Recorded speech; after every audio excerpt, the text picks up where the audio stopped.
Okay, hello everyone. Thank you and welcome to our masterclass here, Understanding and Mitigating Risks in Crypto.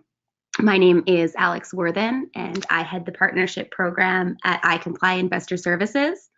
I do have an expert panel here on the line, and this includes Greg Pinn, who is the head of product strategy with iComply. You can say hello, Greg. Good morning, everyone. Good morning. Hello. And I'm also proud to welcome Joe Ciccolo, the president of BitAML. Okay. Hello, Joe. Hi, and thanks for having me. Welcome. And last but certainly not least, a big welcome to Chris Groshong. He is the CEO and president of Coinstructive. Hey, thanks for having me. Welcome. So before I hand things off to these guys, I do want to let all of the attendees know that at the end of the masterclass, we will be hosting a Q&A section. So please feel free to list your questions below. On the GoToWebinar control panel, you should be able to see a section where you can type in questions at any time during the webinar, and I will be sure to have those answered by this panel at the end of that. So to kick things off, I'm going to hand it off to Chris and Joe to get started here. Thanks, Alex. So, Joe, let's talk about some of these issues around fraud and mitigating risk, or not just the risk, excuse me, the hacks and the things that we see on a regular basis. And first, let's give a little background about, real quick, like what is it that you do in this space? Sure, thanks, Chris. So with BitAML, as our name might indicate, we specialize in the AML and anti-money laundering side of the compliance spectrum, which, as many of our listeners know, was sort of the first point of formal regulatory contact in the AML space versus some of the other spaces we'll cover. Our firm has since expanded into some of the areas you alluded to with respect to fraud prevention and cybersecurity and some of the other emerging areas, at least as far as crypto is concerned, some emerging areas where there are more and more expectations and best practices are being refined every day. The initial guidance with Fincen coming out in 2013 has really allowed us to accumulate a lot of knowledge and grow in AML. And some of the other areas I think warrant further discovery and discussion and maybe are underreported. So it's a great opportunity for us to share some of the work that our firms have done individually and collectively working together in collaboration. That's great. Would you, let's talk about, let's just pick one area of risk to start with first. So recently, it's my understanding that you've been spending some specific time working in elder abuse cases or consumer protection for elder abuse or against elder abuse. Is that correct? Yeah, that's exactly right. So, following up, as I mentioned, expanding our sort of big tent approach to risk management and financial crimes prevention, we entered the area of consumer protection. Helping with our clients to understand and assess the risks in those areas, and to really do and start to do some basic things such as track consumer complaints.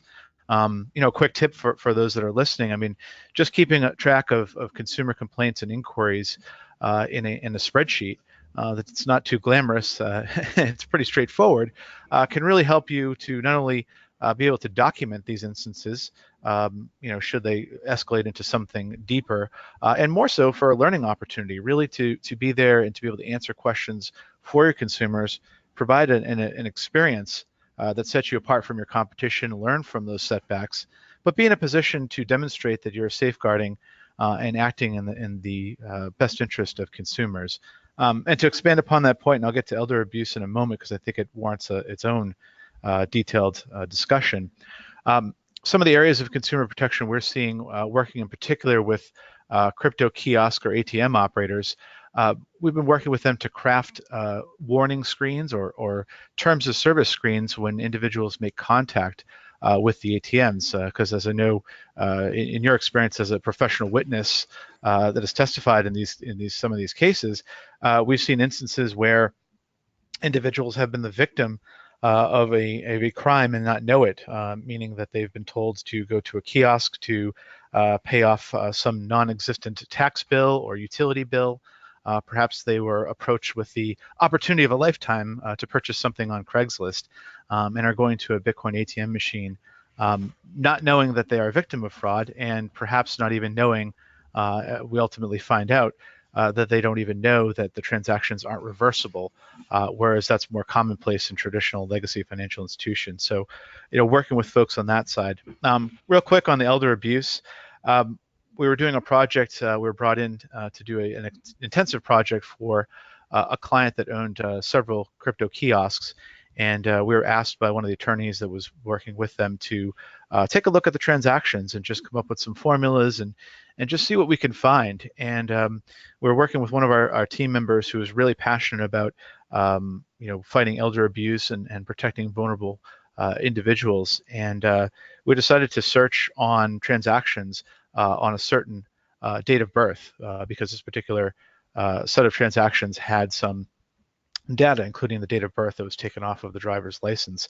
And we found a fairly large number of individuals over the age of 70, 75, and even 80 that were purchasing Bitcoin and cryptocurrency. Now, I certainly don't want to cast aspersions. We welcome all people in the crypto space, and we certainly know that runs the gambit in many different respects, but it really stuck out to us that there were a lot of folks that were of let's say a mature or advanced age that were transacting at a kiosk, and that prompted further review on down the line to really see, were these people making the transactions, and if they were, was it under any sort of duress?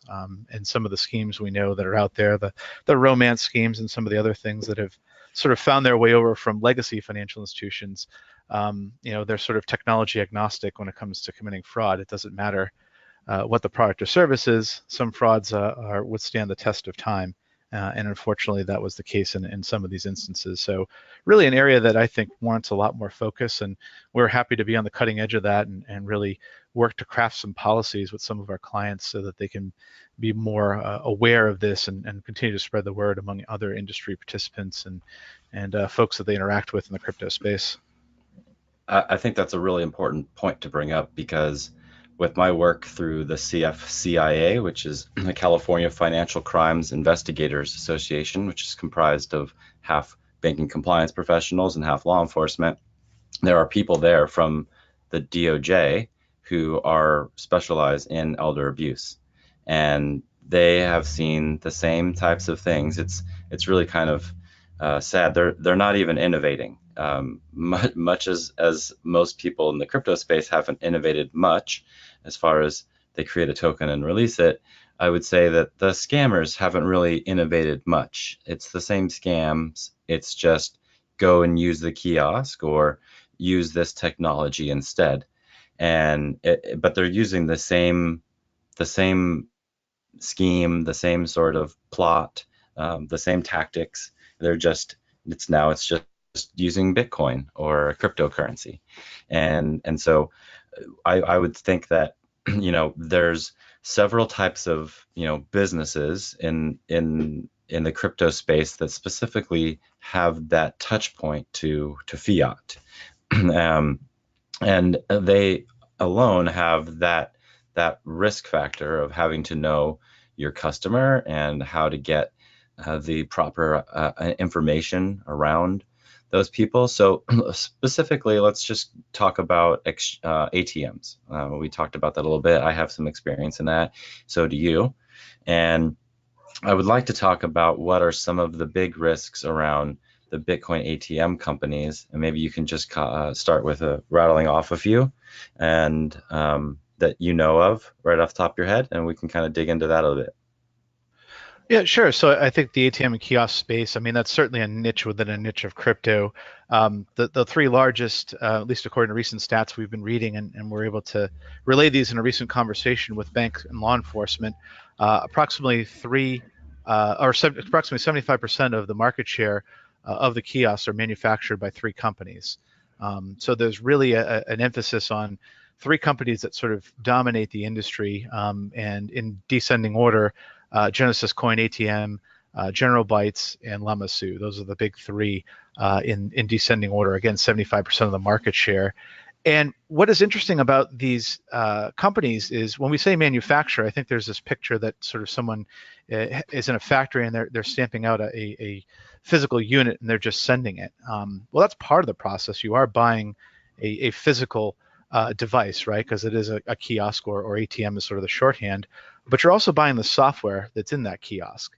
And I think that in some ways that there's a lack of appreciation for just how important that is to the process. And so these companies have different prices and different variables and options and units and too numerous to name, and all the different configurations. But bottom line is, what folks have to realize is you're not just buying a device that looks a certain way or has a certain capability to serve certain cryptos, but you're also buying the compliance software. And what I think is fascinating is these manufacturers in some ways are competing over who has the best compliance software. Now, as a compliance professional, I might be a little partial. I think that's fantastic, right? That their main selling feature is, oh no, I have better compliance than the other guy when we sell our software, we sell our unit. So I think that that's good news for the space. But as I reminded folks at a recent ACAMS event, that is only as good as the operator turning on those features, right? So you could have amazing native software capabilities. You could have all the open source or ability to program and direct the kiosk to do certain things. Ultimately, it's up to that operator to program those in and take advantage of those. And I'm happy to say that we're seeing more and more operators ratchet up their controls and really put themselves in a position to exceed, in many cases, regulatory expectations. So I like what I'm seeing in the marketplace. And one of the biggest issues is around these operators who are being uncompliant, and they're actually potentially running illegal money services businesses if they don't set things up correctly. And so that in and of itself, I mean, just because you have the software that's now available, and I'm glad to see, know that there's been an advancement on that, because when I was operating ATM company as a founder and the chief compliance officer, there weren't a lot of, the software wasn't that robust. And we asked for changes and some things got added, and I'm sure that constant improvement helps, and reiterations of that. So it's good to know that that's being worked on, but there were a lot of issues, things like multiple uses of IDs and sharing of wallet addresses, things that started to, raise red flags. And how do you go about addressing some of those? And I think that is part of the robustness of the software, being able to catch those things, but also knowing yourself that you need to look for those things. And because people, with higher deterministic wallets, where the address rotates over constantly, basically you use the address once and then you get a new address, it makes it more difficult. There's also new technology that's coming down the line to help obfuscate transaction data and make it more difficult. So there's always going to be this battle between compliance and the users who want privacy, and there's going to be for quite a while, I think, a struggle between the two as we try to find a common ground. So where else within the crypto space are you seeing some of the biggest risks?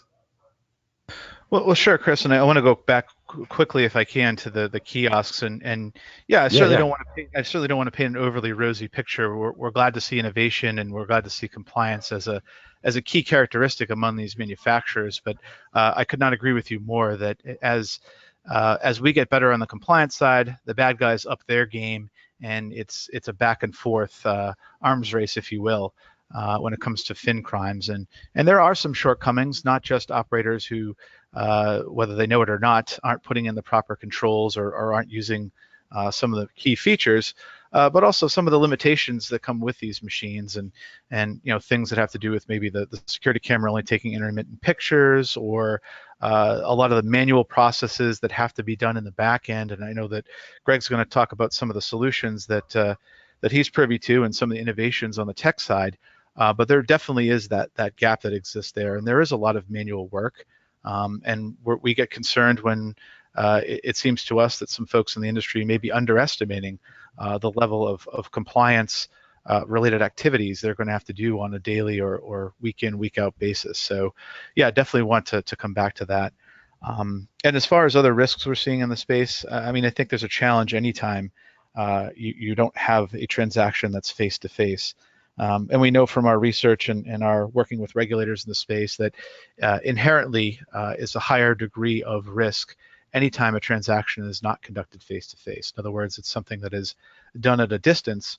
They're inherently, based on that factor, there's a higher degree of risk. I guess sort of the plain English version of that is people can hide behind technology more easily than maybe if they're in a situation where they're inside of a branch, or to a certain extent in front of a camera at a kiosk, maybe to a little bit of a lesser extent. So there are some limits to that, and it's the ability to have countermeasures that are strong and recognize that there is that level of higher risk, and that needs to be confronted, not just with technology that comes with a kiosk, but also other services, other pieces of technology, and that supercomputer between our two ears, right? When we can spot something, we have a good feeling when we know something is not quite right, especially in the crypto space, having a lot of very smart individuals, some with tech backgrounds.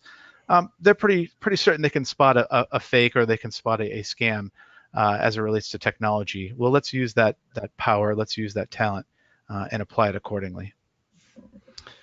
So to kind of highlight that a little bit, actually, when you mentioned non-face-to-face transactions, now that does pose a big risk, but there's also a component of, and services in the crypto space that help people partner up to meet face-to-face to do transactions, like a local Bitcoins, and as a service.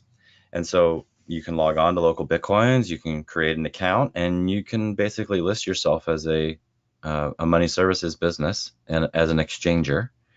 And I don't know, at least from the last time I checked, that you don't necessarily have to upload any documentation that proves that you're legally allowed to or are in compliance with any of the jurisdictional laws. And for me, that is kind of, that's a scary thing, because you're basically introducing a lot of people to a whole lot of risk. And not only that, but that then implicates them and their banking partners. So if they're making cash deposits that their bank has no idea that are coming from illegal proceeds of Bitcoin exchange, this is going to be a problem for the bank as well. So are there some things that you're seeing that cross over from the face-to-face transactions as well? Or is it just similar, regardless of face-to-face or non-face-to-face, that people are still going to be using their traditional banking systems to try to move their money? Sure. Well, I think with any transaction, there's obviously going to be some form of risk or some type of risk, and it's just going to change based on that product or service. So the in-person transactions that you mentioned as a result of some of these peer-to-peer exchange platforms that connect buyers and sellers, certainly it's a great opportunity and a great marketplace for entrepreneurs getting started in the crypto space. Obviously, they have to register as a money transmitter with Fincen, implement an AML program, and obtain a state license if it's required, right? So those are some of the key must-haves right off the bat in terms of regulatory compliance, among other boxes to check and accomplishments and milestones in compliance. But the risks, meeting in person, obviously meeting a stranger, right? We kind of play that up in our society, although I think that's sort of wiping away a little bit with time, as we have business models like Airbnb and Uber, where you literally get into a stranger's house or a stranger's car, something unthinkable. But still, that doesn't negate issues that may relate to looking out for one's public safety, and being in control of your wallet at all times, digital wallet, well, your physical wallet as well. But here, talking about the crypto wallet, making sure that you control your funds and that the transaction is understood by both parties, and that the transaction is not only successful, but that one party doesn't rip off the other party, which unfortunately we've seen in a number of cases. And in fact, one client we work with, they decided to shut down that particular business unit because of a situation where they were ripped off, and not only the financial loss, but the fact that one of their partners had to go back and tell the others what had happened. And I still don't think that partner has recovered, even though he's been assured by the others that, hey, it wasn't your fault, or, this happened, you're a victim, and this particular partner still can't shake that feeling. So, there really is a definite situation where you want to be careful about those types of things, and make sure that you come prepared and analyze and pre-screen and do your KYC ahead of time, so you know exactly who you're dealing with. And as you mentioned, Chris, some of these profiles leave much to be desired in the way of not only compliance, but information on who you may be meeting, and even if it's done online, what is the process, how it works, what is expected of you as the customer, right? KYC, what do they expect from you? And then things as simple as, hey, this is my money transmitter, my MSB registration number from Fincen, and putting it on the screen, or being more elaborate in your terms of trade, in your profile on these websites, and letting them know, hey, this is what I expect. This is how I conduct business. Here's how we do it step by step, and really explaining that. And unfortunately, I think there's people that cut corners, and whether that's being non-compliant or, really not looking out for themselves or the consumer. But bottom line, if you cut corners, that's when something bad happens. And whether that's a regulatory enforcement action, or something, God forbid, worse, as it relates to loss of funds, or potentially someone feeling unsafe. So really important to know who you're doing business with. And if you are an entrepreneur in the space, really setting expectations early on, not just compliance, but being clear and concise in your communications, and making sure that the opportunity, that proposed transaction, is equitable, and that all parties understand what's expected of them, and that ultimately it's a great customer experience. Customer service is in short supply. It's what used to be a common feature in business, and unfortunately it's not there sometimes. And if you have the opportunity to differentiate yourself, yes, I'm the compliance guy, but I understand that part of that is being transparent and having a great customer experience, and that goes a long way towards feeding into compliance and having a good, sound business all around. So speaking of that kind of tie into the customer, we're seeing a lot of states put up their own regulatory kind of regime, or measures to do what they think is best to help protect their constituents. And what we're seeing is everybody's kind of doing their own thing, and there hasn't been a ton of guidance yet.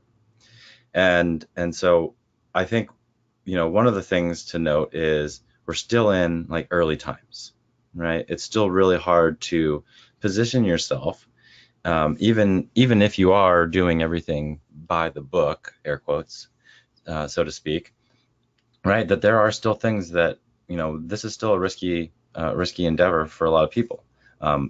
By implementing a lot of the traditional KYC and AML type of practices, you can alleviate a lot of those things. But where do you think we're going right now with regulation, kind of at the state level? And you don't have to give me any specific examples of states unless you have some off the top of your head. But I know that it's a vast kind of ocean right now as far as how the states are dealing with it. And so if you have any insight on that, that would be wonderful. Yeah, absolutely. So when we're talking about state money transmitter license and Fincen registration, so obviously Fincen at the federal level, and each of the states are able to apply their own state licensing regime. The only state that does not have one is the state of Montana. So if you're in Big Sky country, you're off the hook for a money transmitter license, crypto or traditional. But in the remaining 49 states and territories, districts, commonwealths here in the U.S., you have to obtain a state license. Now, whether or not one is required based on your business model in crypto, as Chris mentioned, in many cases is still up in the air. So we've probably heard the term no action or no opinion state, which is sort of the vernacular in the industry for a state that doesn't have an opinion on paper in a regulatory guidance, either positive or negative.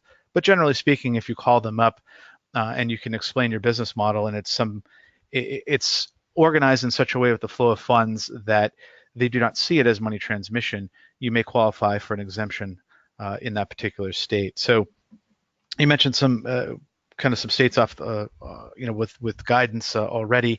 In the state of Washington, basically they said, hey, look, you're a money transmitter. According to Fincen, we're not going to treat you any differently than a traditional money transmitter. So here's an application, stand in line.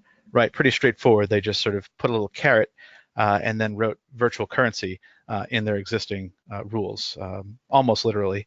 And now folks in that state have to apply, and many have. They appreciate that straightforward, that sort of equal application of rule. It's straightforward. They know what they're getting themselves into, and they're able to see through the process. Many more folks in the crypto space, especially the ATM operators, they look to be in states that are either no action or have a so-called pro-Bitcoin stance, meaning there's some sort of regulatory guidance that you can print out. It's unofficial, stationary from the authority in that state that regulates money transmission, that articulates the specific flow of funds or arrangements of the business model that would qualify for an exception. So I know we have some folks listening from Chicago. The IDFPR in Illinois offers direct guidance on the attributes of one's business that would allow them to operate without a state license. Texas has Memorandum 1037. So if you're down in the great state of Texas, they have articulated in about 6 pages, I believe, what types of business models have that exemption. But for the vast majority of states in the middle of this sort of bookend of regulatory guidance and positive regulatory guidance with exceptions, there's this sort of mixed bag of no action or no opinion states where basically it's up to that individual or that business to contact the state regulatory authority and have a conversation, usually starting by phone, where you discuss your business model, some facts and information, and ultimately give them the opportunity to either give you a response over the phone, or in some cases, as is the case now in Florida, they're actually asking for a formal letter where you write in your opinion as to why, usually why not, you are not a money transmitter under the existing state regulatory regime. So again, it runs the gambit. The bottom line is, regardless of how well something is published or what information is out there, always take the time to call that state regulator and have that conversation. I think the taboo of talking to regulators in the crypto space has long gone. I think in the early days that was something that was incorrectly, in my opinion, and philosophically spread, that, hey, you shouldn't talk to regulators. They're just going to pull the wool over your eyes. See what happened when NYDFS tried to reach out before the BIT license. They pulled the rug out from under us, and I remember trying to convince a lot of folks early on after that had happened that no, this is the exception to the rule. You actually do want to call regulators, have those conversations, and that effect again has worn off, and we're seeing a lot more positive dialogue. In fact, we have some clients that put on some demonstrations for state regulators in multiple states regarding how their kiosk works, what controls they have, and actually turning it into a two-way dialogue. And one particular client was proud to say that they got a letter of thank you from the state regulatory authority, which I told them to promptly frame and save to their desktop. But those are great positive experiences, and I think that sort of stigma has worn away, and we ought to be having those conversations. And to the regulators' credit, they've stepped up and said, look, we had an education gap. We're catching up. We're still learning, but we want to hear from you. And it has turned into a nice two-way street. Well, I think that's a perfect segue into having Greg rejoin the conversation and help us talk a little bit about where we actually are able to mitigate those risks and come up with some of these solutions. So Greg, thanks for helping put this on today and being here with us. So let's get into it. Well, thank you so much. And I'll say to add to what was just said, I was meeting with with Fincen a few months ago, and they completely reiterate that exact point of they want players to come to them to ask questions. And for our cousins in the fiat world, they want them to stop having this idea that crypto is bad. The regulators are getting exceedingly frustrated with this idea that anytime a fiat institution sees crypto, their answer is file a SAR. And so one of the things that when I speak to at more fiat-based organizations, whether it's ACAMs or other financial institutions, one of the things that we talk about a lot is just how financial institutions traditionally have had to have a geopolitical office that risk ranks countries and jurisdictions to determine what business to do. That same model needs to now be put into cryptocurrency as well, where you cannot say, just like you can't say all of Asia is the same, you can't say all of crypto is the same. You need to be able to decide for your business what levels of interactions with crypto are you willing to accept, whether that is crypto ATMs, Bitcoin ATMs, whether it's specific currencies. You may be okay with Bitcoin and Ethereum, but not okay with Monero or Zcash. Being able to make those decisions of the risk of the institution is incredibly important. So I do want to take a little bit of a step back and sort of talk about when we look at the challenges of KYC, of know your customer for crypto companies. What we're really talking about is different than what we're used to from a KYC perspective. The big difference is the non-face-to-face reality. So normal details that we're all used to collecting, personal details, address, date of birth, full name, citizenship details, both primary and secondary, ID information, whether that's a driver's license, an ID card, a passport, and what we now look for is liveness. And liveness is sort of the key piece that we haven't needed before in face-to-face sort of transactions. When you go to your bank to open an account, you give them an ID, they look at your face, and they say, a human being makes a decision, this either is or is not you.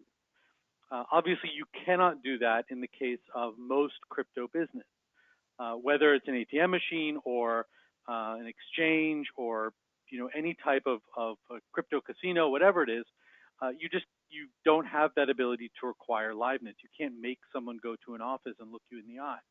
And so the technology that's been involved there in being able to properly verify that someone is who they say they are, both immediately at future login and with any changes based on hair loss, changes in facial coloring, could be makeup, could be tans, aging, facial hair, all of those things need to be, glasses, all of those things need to be able to change, and you still need to be able to identify the person.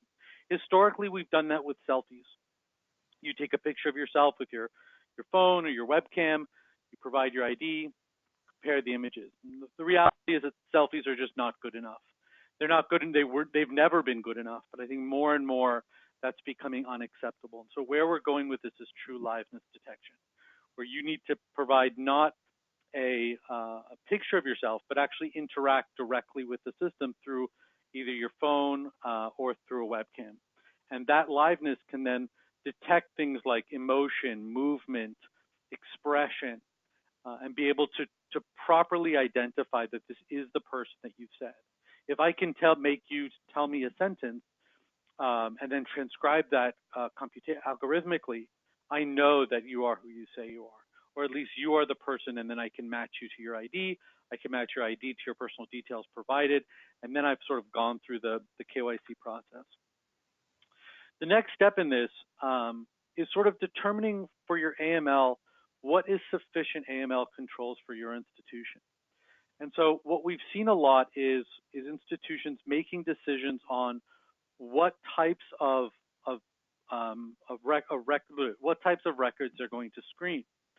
Historically, with crypto, it's been sanctions, and that's to be expected because this is a new industry, and just like a lot of smaller fiat institutions, 15, 20 years ago were only interested in sanctions. That's where we are today. We're in sort of an immature part of the market today. Where we need to start growing is looking with a risk-based approach on who we want to screen.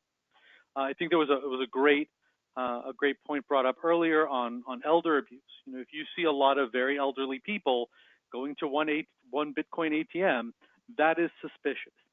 And so being able to look for patterns in your services that don't match your expected patterns. And then looking for what do you want to screen and how do you want to screen certain activities. This may be based on the value of a transaction.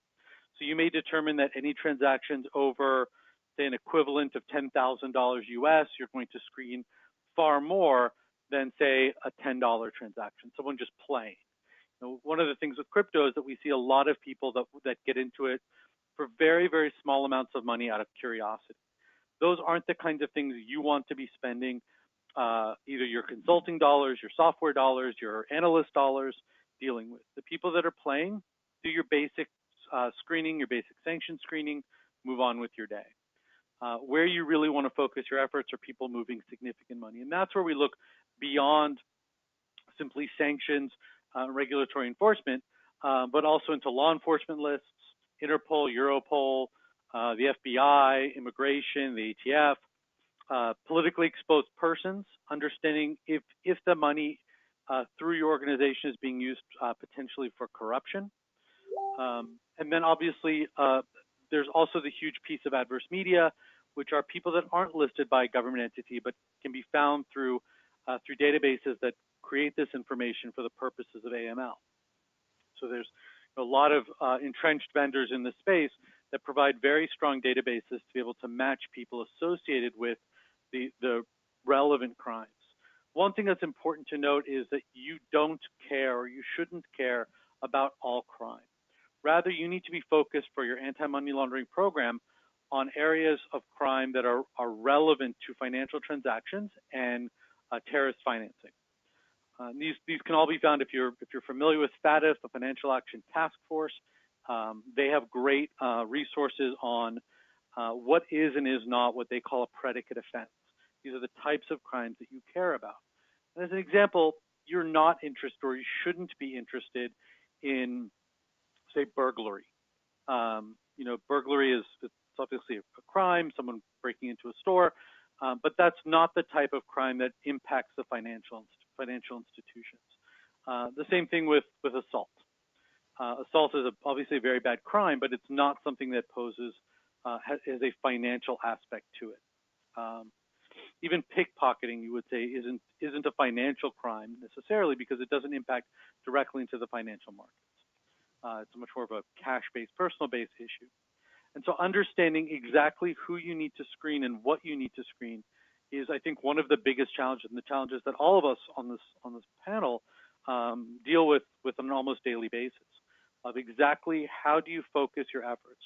Risk versus resources is exactly tradable.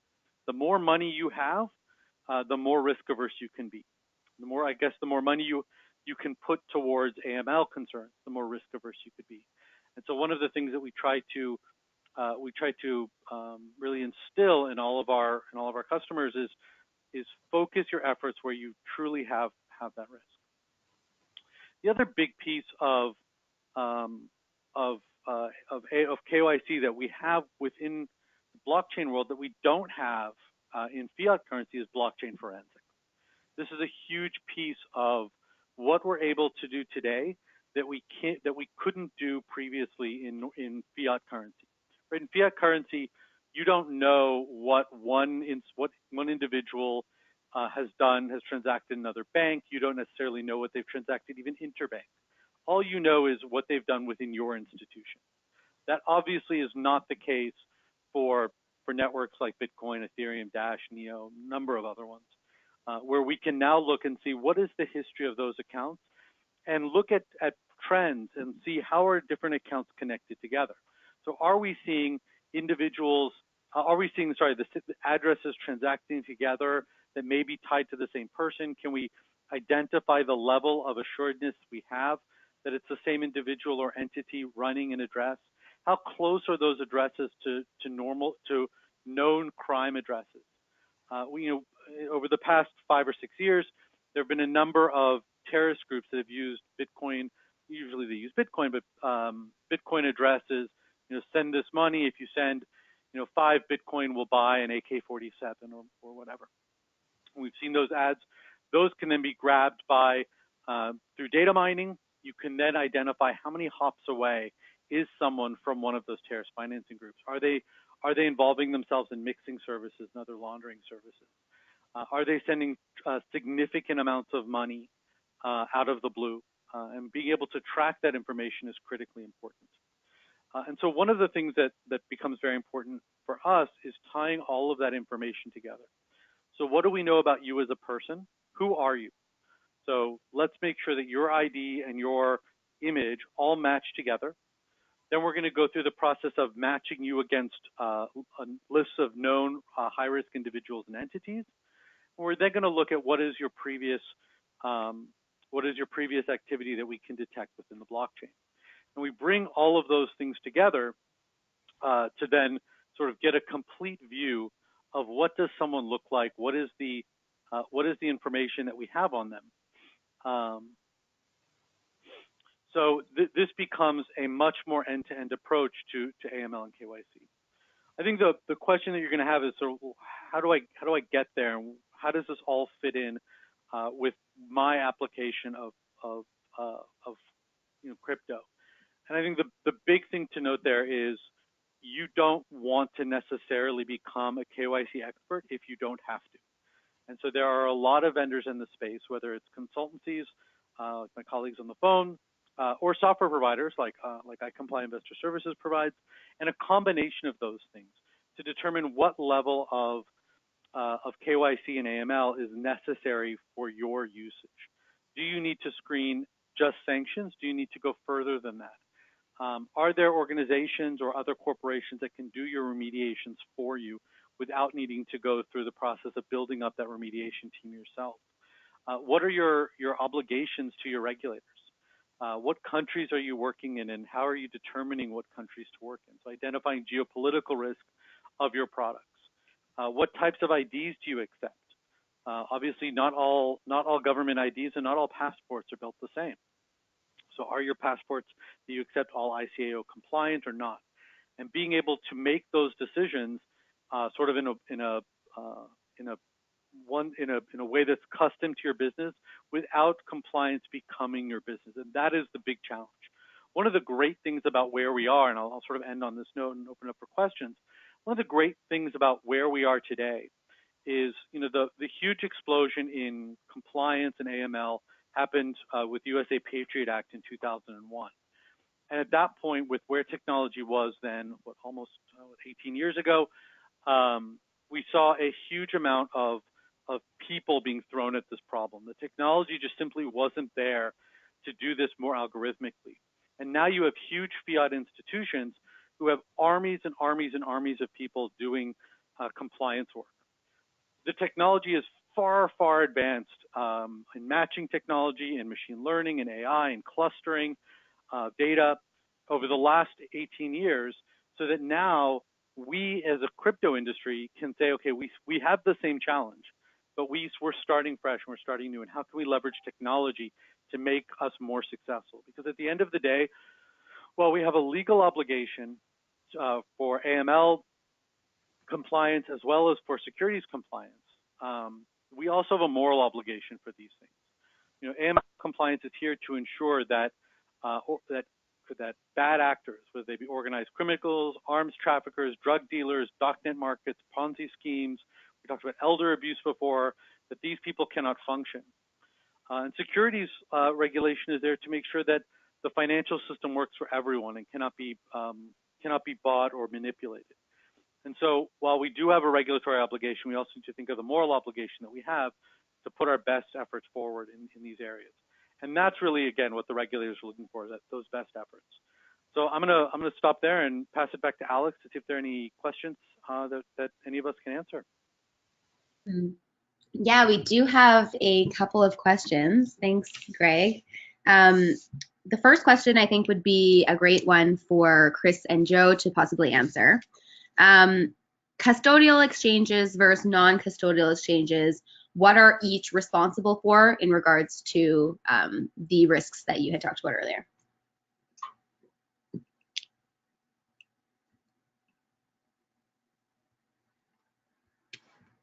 Do we have Chris and Joe on the line? Yeah, I'm still here. There we go. So custodial exchanges and non-custodial exchanges. So an example of a non-custodial exchange is Shapeshift. So if you haven't heard of Shapeshift, it is a service that provides crypto to crypto exchange through a set number of crypto pairs that they have, and they act as a non-custodial exchange. You type in the address that you want to receive funds to, and they give you an address to send whatever the crypto that you want to exchange, and that basically happens on the back end. And they have a matching engine, and then everything executes. They had limits, so they were doing some sort of at least like CTR related reporting and trying to keep transaction levels below $10,000, but that's artificial. And right now, what you're seeing as far as non-custodial exchanges, they're still having to interact with people and provide KYC. So Shapeshift had basically set up a new platform, and they're asking everybody to register. And it's actually affected their business model because people got used to not having to do any kind of KYC. It was an anonymous transaction, and so people were using that to launder money. I think the important thing to distinguish here between custodial and non-custodial is the ability to subpoena. So you can subpoena a non-custodial exchange, but they're not going to have really any information because nobody had to sign up. So it gets even more difficult to try to track and trace transactions through one of these forensics type softwares. So one of the issues you can really see is if you get a custodial exchange, they're going to have at least some sort of an account for that person. And depending on the level of their AML, KYC, and compliance program, you'll notice the ability to track that person's that person's data through the blockchain of whatever token that they're using, if you through these forensic softwares. And you can get that starting point by subpoenaing that exchange, especially if they're US based. So that to me is the big difference. Joe, do you have anything to add? Yeah, I couldn't agree with you more, Chris. I think the only other detail I would add is it seems to me that, as you alluded to, you mentioned Shapeshift as an example. These non-custodial exchanges that are out there have really started to adopt KYC and AML functionality, which I think is very important. And those of us who have been in the industry long enough, we can kind of piece things together, and we can see that it's going in that direction and probably will continue to go in that direction. I don't know of any situation where regulations or compliance expectations have been dampered or turned down, by governments in terms of what expectations there are or what needs to be done. So we're going to continue to see that in that trajectory. I think that's the compliance side. On the more legal side, and I'm not an attorney and not qualified to make such a case here, but I think on the legal side, there's sort of a separate perhaps disagreement or engagement between these types of non-custodial exchanges and government agencies as to, well, am I really a money transmitter, or maybe I have the characteristics of this type of entity? And so I think that that's more of a legal debate, which I'll remove myself from, and collectively all of us. But I think, well, even though that's going on, and probably will continue to go on, likely in the background, that doesn't negate the fact that compliance is growing, and the expectations and realities of compliance are growing in the front end as it relates to consumers. Great. Thanks, Chris and Joe. There is one more question, and I think that Greg might be a good fit here. So someone wrote in, I have a business that is unrelated to crypto, but I have been looking into raising money using blockchain, possibly in the form of a security token offering. What risks do my business face in that case? I mean, this is sort of the business that iComply is in. So I guess perfect that you were attending today. and definitely reach out to us after the webinar. You know, there's a lot of risks here, and there's one of the things that we've seen is in 2017, people did whatever they wanted to do. They just sort of had fun with it. It being 2019 now, all of the relevant regulators have weighed in. And the basic statement is, if you're selling a security, it doesn't matter what it looks like, it matters what it is. So it's not the form, but it's the function. So if your security if you're providing evidence of a security in a stock certificate or in a token or a tattooed donkey, it really doesn't matter to the regulator. What they want to know is, are you providing a security? Does it meet the Howey test? And if it does, you have to follow certain rules around accredited investor checks, around obviously AML and KYC due diligence, tracking your users, being able to maintain control over the cap table, all of those sorts of things. It's something that I would say it will be a very difficult thing to go it alone with, but something that we are very, very happy to help you design. You know, there's a lot of both technical and legal challenges to doing this, but it's all solvable, and it's something that we at iComply sort of do. It sounds like this question may have been, it sounds like it was a question asking for our marketing spiel, but I'll rather say that doing this yourself is going to be very difficult and problematic, but we're happy to help you through that process. Yes, great. Thank you so much, Greg. Okay, so we are approaching the hour here. I do want to close things up. As a last word, I do want to say thank you to all of our attendees. We do greatly appreciate you attending this masterclass. If you do have any questions or would like to get in touch with either the iComply team or Chris at Coinstructive or Joe at BitAML, I am happy to make those introductions. So please reach out to me at info@icomplyico.com. You can probably find my email in the different emails that were sent out by GoToWebinar when you did register.